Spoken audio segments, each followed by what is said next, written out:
Hello friends, Allahabad university के एक एक फैकल्टी का या एक एक सब्जेक्ट का कट ऑफ मार्क्स हम आपको लगातार बता रहे हैं। आप यहाँ स्क्रीन पे ध्यान से देखिए। इस स्क्रीन पे आप देखोगे इलाहाबाद विश्वविद्यालय यूजी एडमिशन 2024 कॉमर्स फैकल्टी की अभी बात करेंगे, क्योंकि कॉमर्स का नया जो डेट आया है उसमें लास्ट डेट आपके नज़दीक आ गए हैं। तो सबसे पहले तो आपको जैसे अपने अपने फ़ोन करते हो आप लोग अपने अपने प्रेमी प्रेमिका को, उस तरीके से आपको लॉगिन करना है वो यूनिवर्सिटी का जो लॉगिन आईडी है उससे, उसी से आपको सारे अपडेट पता चलेंगे।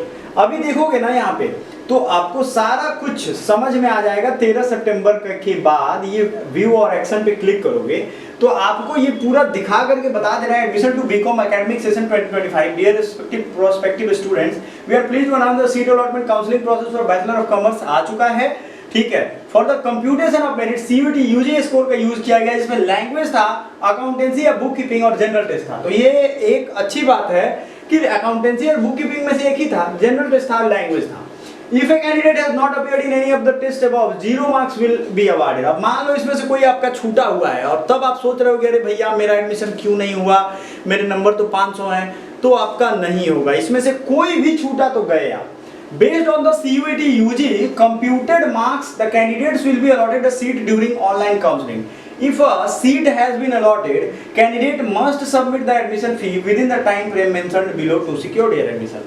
आपको एक सिलेक्टेड टाइम फ्रेम में ये बनाना ही पड़ेगा, पे करना ही पड़ेगा, काउंसलिंग का जो डेट है वो करना ही पड़ेगा।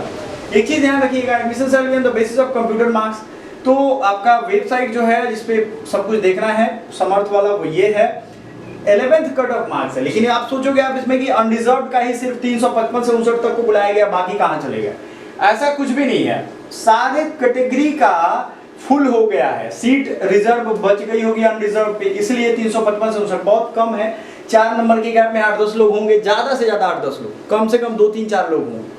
तो इतने लोगों को ही सीट वैकेंट होगा, इसलिए बुलाया गया होगा। लेकिन इनको फी पेमेंट 15 तक करना है। उसके अलावे पीछे जब आप जाओगे तो पीछे और भी डेट का आया, जैसे 10th मेरिट लिस्ट आया था। 10th मेरिट लिस्ट में जाकर के देखोगे तो आपको और क्लियर होगा। SC ST का इसमें ST में सारे कैंडिडेट को बुलाया गया है और उनका इन डेट पेमेंट का ये है। मतलब आज कितना है, आज 14 तारीख ही है, तो 14 तारीख को आपको ये पेमेंट कर देना है। समझ में आ रहा है आपको। इसी तरीके से SC कैटेगरी के लिए 14/9 को था 225 से 228 वाले को। तो कट ऑफ अगर आप ढूंढ रहे हो, अगले साल के लिए तैयारी करना चाहते हो, मान लो आपने इस साल में नहीं दिया है, अगले साल देने वाले हो, आप देख रहे हो वीडियो, तो लिख लेना, नोट कर लेना 11th कट ऑफ में 10 कट ऑफ में किसका किसका है। तो यही आपका बाउंड्री होगा। फिर अगर हम लोग बात करेंगे 4th cut off for admission in 5 year integrated management, तो ये भी आया हुआ है, इसको भी देखोगे आप तो इसका भी देख लो, हर कैटेगरी में आया हुआ है और 14 तारीख लास्ट डेट है। इसको क्लियरली समझ लो, क्योंकि मैनेजमेंट कैटेगरी में भी एक अच्छा स्कोप है। अनरिजर्व 423 से ऊपर, ओबीसी 376 से ऊपर, एससी 333 से ऊपर, एसटी 224 से ऊपर, डब्ल्यूयू जो है वो यहाँ से ऊपर, अब डब्ल्यूयू शायद यूनिवर्सिटी कोटा होगा।